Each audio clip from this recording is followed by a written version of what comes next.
Hey guys, I know a lot of people who follow my channel are playing the Vienna game, and I've came across a line here which I wasn't familiar with. I just picked up a game against a player rated mid 1000, so about 1048, and let me just take you through the game. This is a line, if you play the Vienna, this is a way to decline the Vienna Gambit that that you need to know. Okay, so e4, e5, knight to c3, the Vienna game, knight to f6, the Falkbeer, and then we play the Vienna Gambit with f4. Now in this instance, my opponent does not capture the pawn, but instead plays bishop to d6 on move 3. Now this is not great for black. You go ahead and you take the pawn anyway, and if the bishop takes back, which is pretty much forced because he's got two pieces under attack, then d4 is simply pretty much winning now for white, because if the bishop retreats here, you've got e5 with another pawn fork on bishop and knight. If the bishop comes here, bishop takes, bishop comes here, pawn takes, the bishop takes on here, you've got rook takes. So the bishop is actually out of squares. If the bishop takes the pawn, obviously queen takes. So here the bishop retreats, I advance e5. And now this is a move that you will quite often come across in the Vienna Gambit, which is probably the best move, because the queen is now pinning the pawn against the king. So the pawn cannot take the knight or the bishop. And as with other variations where you see the queen coming to e7, you simply play queen to e2 and you break the pin. So now the bishop has the same problem. Literally, well, it's got one square. This is a viable square, but otherwise the knight's going to fall. Bishop does come there. I now capture the knight. Now the queen is under attack from the pawn, plus the queen is pinned, so cannot move away without leaving the king in check. So you're going to have an exchange of queens if you wish. So here we have g takes f6, probably not the best move because it's really weakened these pawns on the king side now. So I decide I'm a piece up, I'm going to go ahead and trade queens. Here you might argue that black should have recaptured with the bishop. Maybe he missed that move, I don't know, but recaptures with the king. I break the pin on my knight with my own dark squared bishop. So now if bishop takes, I've got bishop takes and it doesn't mess up my pawns.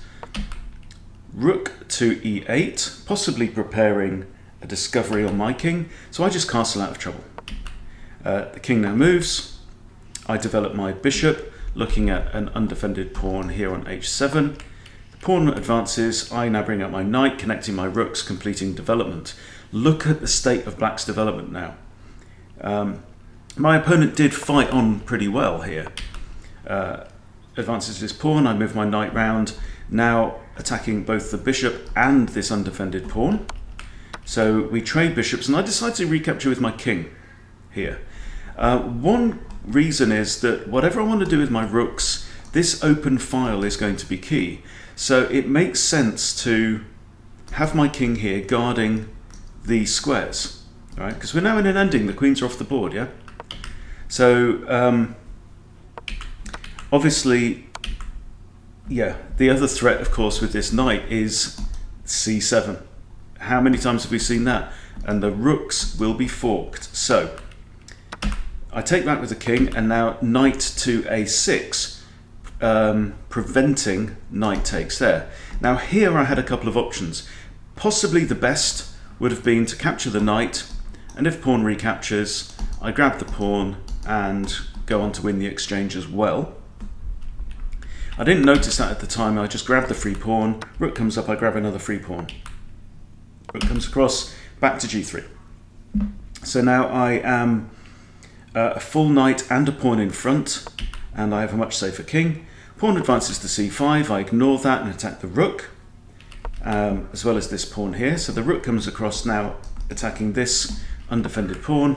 I just drop my knight back, rook comes across, and now I decide to simplify and trade off the my light squared bishop for black's knight. That leaves black with doubled isolated pawns on the A file, plus you need to bear in mind that when you go into an ending where your opponent only has one bishop, okay, one bishop is a lot easier to defend against than a pair of bishops, right? So here, for example, if we simplify down and I end up with 2 knights against the bishop, I'll be very happy because my knights can control a lot more of a local area than the bishop can. A bishop can be stronger. For example, 1 knight and 1 bishop in the endgame. Bishop can sometimes be better simply for the reason that it can cover the whole board in a few jumps, right?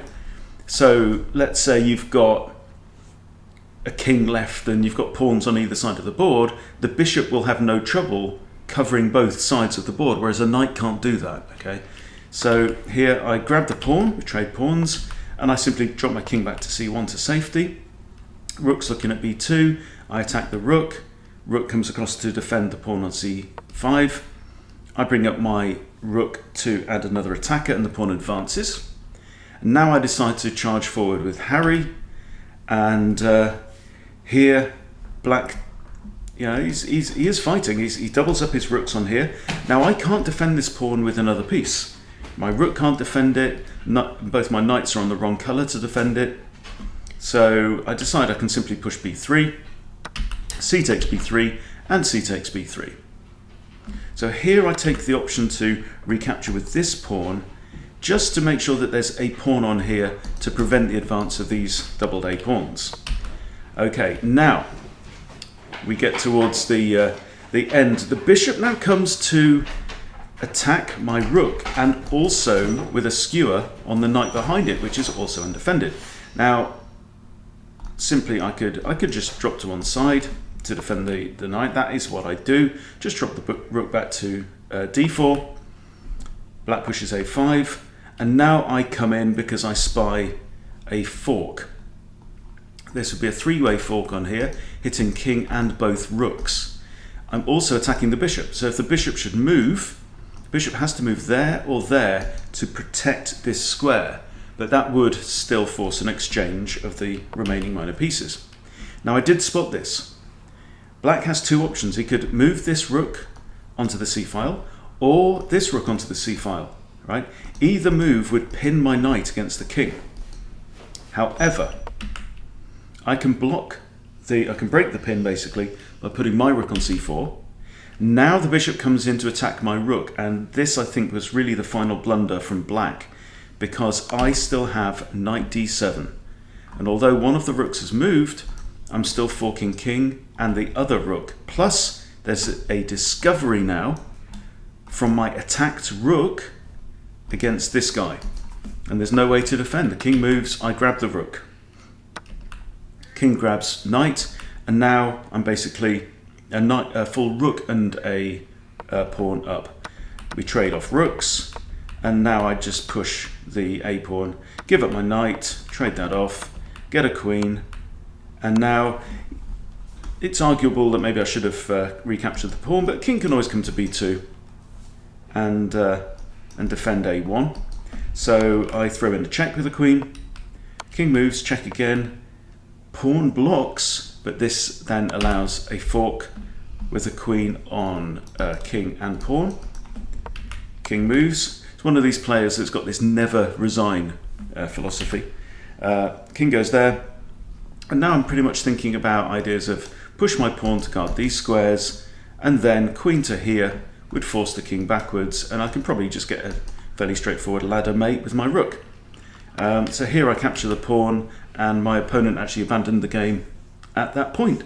So yeah, just want to remember, if you get the Vienna Gambit declined this way, you should be rubbing your hands. Just take the pawn and then d4, okay? Pretty common. You'll see something similar as well. I think if the knight comes out, we go into the Halloween line, where you take the pawn, and if knight captures, again d4, all right? So trying to control the center, making black burn some moves by having to move his pieces around, and pretty much whether the knight comes here, you push e5. If the knight comes here, again, you simply push e5, and you're just winning a lot of tempi there. Again, this is the same problem for this knight as with the normal Vienna Gambit accepted, because he can't come here because your knight's covering it. Same with there, knight's covering. He can't come here or here because of your queen covering both of those, so the knight will actually have to retire all the way back there, and just look at the lead that you have.